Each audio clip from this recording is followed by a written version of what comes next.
Second down, sack by the defense. What type of pressure will they bring here on third? We'll see. Blue 50 over here. Hurry up, hurry up. On third and long, it's Rodgers. He's got Adams on the hookup. Now whistles come in. We're going to get a timeout here by the offense. So that means they're down to one remaining here as we head toward halftime. Long drive. The defense just cannot seem to catch a break and get off the field. 58. Line left.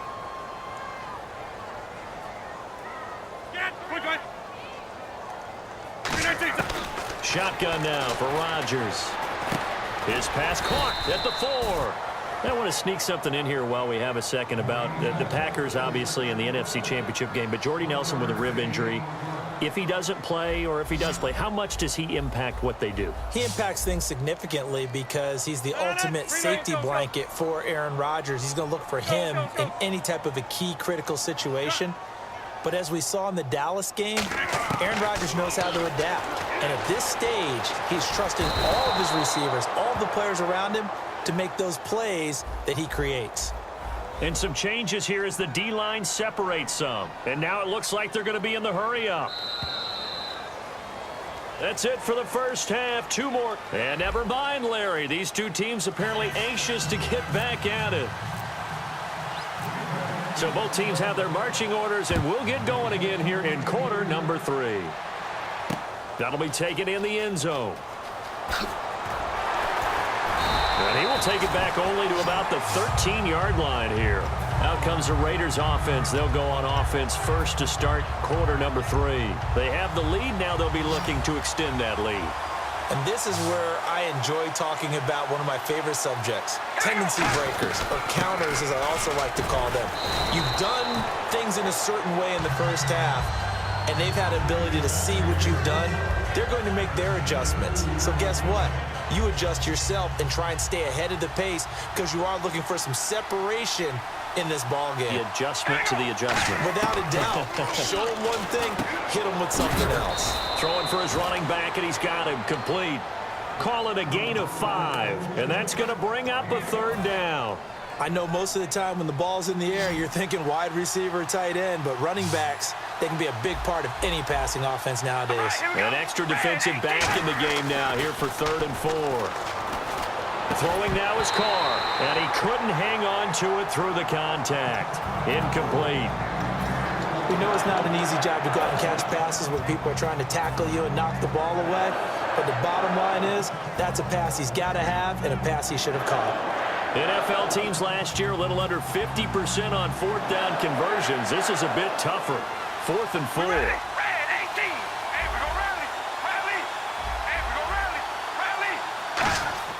Here we go on 4th down with Carr. Open man is Holmes. And he picks up the first before he's taken down at the 29. I don't know if I agree with that. I guess they don't care if I agree with that. But, boy, you have to be surprised by that, right? I definitely was surprised that they decided to go for it in this situation. But they must have either felt like they either had a great play call on or they're trying to show extreme confidence. They'll run it left side with Murray. He takes this from the 30 to the 34. In my book, that's running the ball well, but with intelligence. How about him keeping the clock moving, staying in bounds? Yeah, even though it's the 3rd quarter, you're thinking ahead, aren't you? This is where your running game can really help you with a lead in the second half. I agree totally. It's not just end-of-the-half situations that you worry about the clock. It's throughout the game. And with a lead, stay in bounds. Make them fight harder to try and catch you. Call it a gain of 7, and it gets him a new set of downs. Partner, he was going through his progressions. Not there, not there. After about the 3rd one, he decided he better pull it down and run for it. And he slides down and avoids the hit for good measure. Throwing on 1st down is Carr, eluding the pressure right. A right side catch by Crabtree. And he's taken down, but not before he gets this into enemy territory across the 40. We talk about mobility on quarterbacks all the time. Here's where it really pays off. Able to move, evade, and is accurate throwing on the run and picking up a 1st down. Defense really showing respect to the deep ball here, playing off the receivers. 10th carry of the game now, Murray. And he'll do a nice job here just to fight his way back to the line of scrimmage. Just a yard on the pickup there, and it'll bring up a 2nd and 9. You know that old expression, it's not my night? It hasn't been his so far. I don't know if the legs are a little bit heavy. Sometimes having to hang out all day and play doesn't exactly play to your advantage, but it's been a tough go for him. And every time he looks up, somebody's there defensively. That was the same case on that play. A good gain of 14 there, and it moves the chains. Boy, the evolution of the game and how these guys on plays like that can get out of the pocket, keep plays alive, it just makes things so much harder for defenses. It really does, and we're talking about an era in the game where the quarterbacks are the most athletically gifted that we've seen in a bunch. I mean, when you talk about collectively, it's unbelievable. So their ability to move is practiced now. It's not necessarily, oh, he just took off and you guys figure it out. When he takes off, everyone knows where to go now. They know how to run routes, change things. And he'll take it into the end zone for a Raider touchdown. Michael Crabtree from 21 yards away. And the Raiders add on to their lead. Great corner route there. Not only able to catch it, turn it upfield, and get into the end zone. It usually involves a little bit of an extra move, doesn't it? You've got to get them thinking that you're moving to the middle of the field, and you're breaking away to that corner. Boy, that was well executed. And a fair catch signaled for and taken successfully. So here are the Packers now. They get set for their first possession of half number 2. They're down in this game. A chance for the offense, though, to put something on the board, get some momentum here in half 2. Try and get things kick-started for them. And you know at the half, they discussed how they were going to get that done. This is where scripting comes into play a lot of the time. How many plays do you script coming out of the second? Most of the time in the first half, you're scripting 12 to 16. I think in the second half, you're really scripting more like 8 to 10. Kind of a starter or an opener, whatever terminology they use. Just something to get you off to a quick start.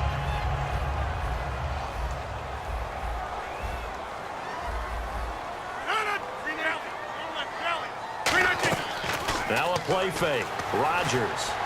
In the middle of the field, he's got Nelson. And he's brought down after a good gain. A really nice gain of 25 yards. And they're going to speed things up here. From midfield, here's Rodgers. And it pops free. The collision there jarred the ball loose and brings up 2nd down.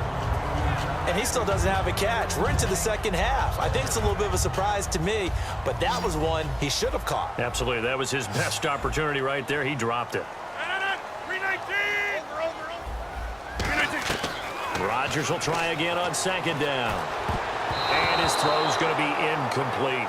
Back now at Lambeau.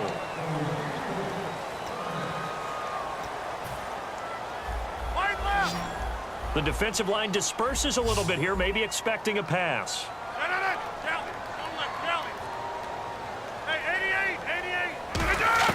Throwing is Rodgers on 3rd down. And Adams has it complete.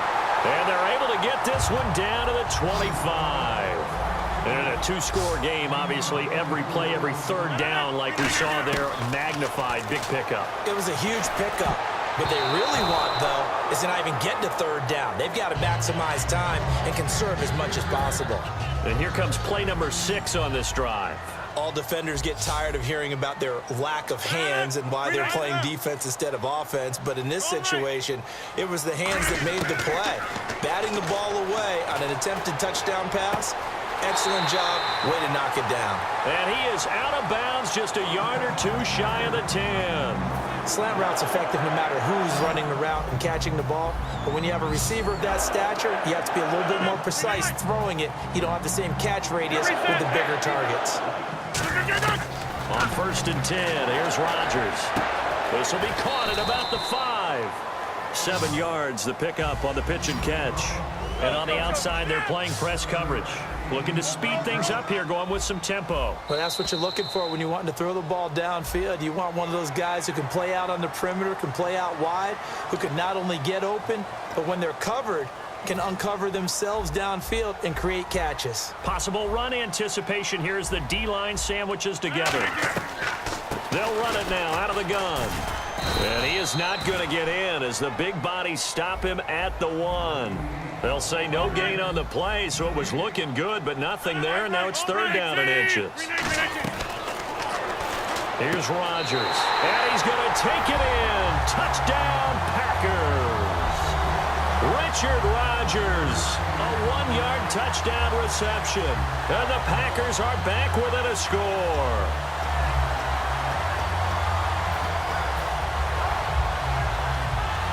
So here we go. The Packers will line up to go for 2.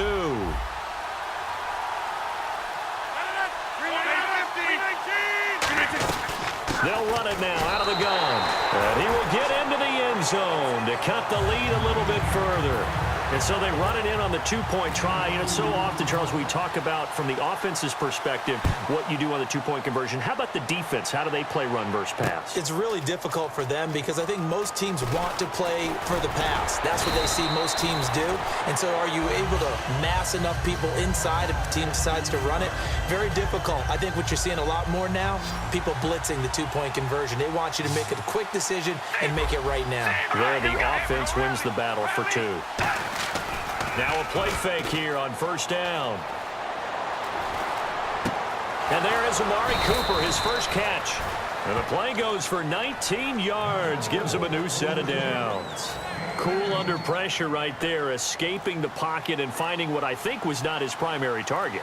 And some of these guys are just so comfortable getting outside of the pocket that they'll do it on purpose. It doesn't even need to be a breakdown.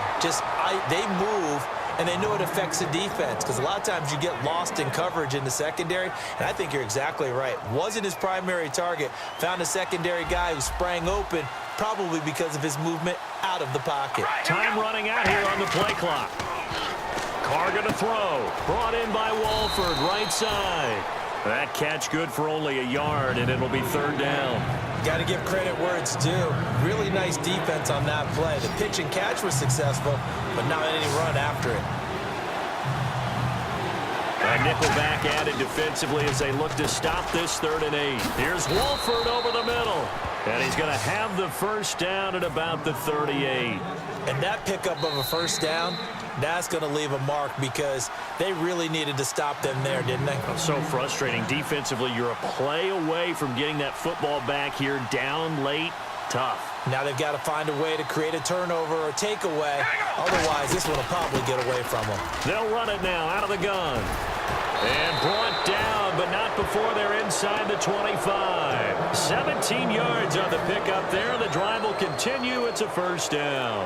And that run was what a lot of people call an explosive run. Gave them good yardage, solid yardage. They feel good about the whole thing, and they did it behind a 2 tight end set. And now a timeout coming from the defensive side for the Packers. It's just their first. They've got 2 more to use here in the final stages.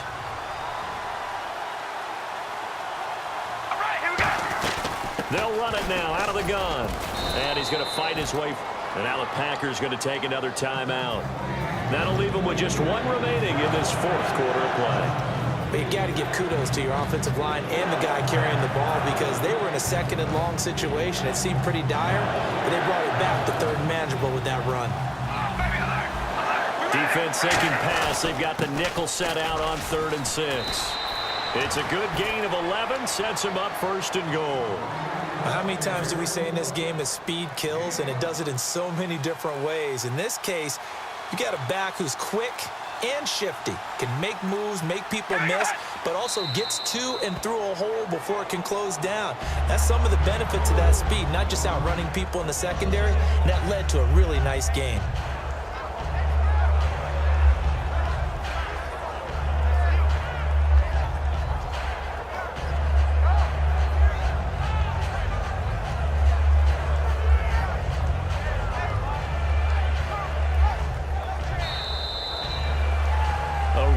In the National Football League, Charles, you never take that for granted no matter who you're playing, no matter where you're playing. You take it and you run with it. And you know you primed the pump all week in your own home facility. No one thinks we can do this. Only people who believe are right here in this room. And then you go on the road, band together, and get it done.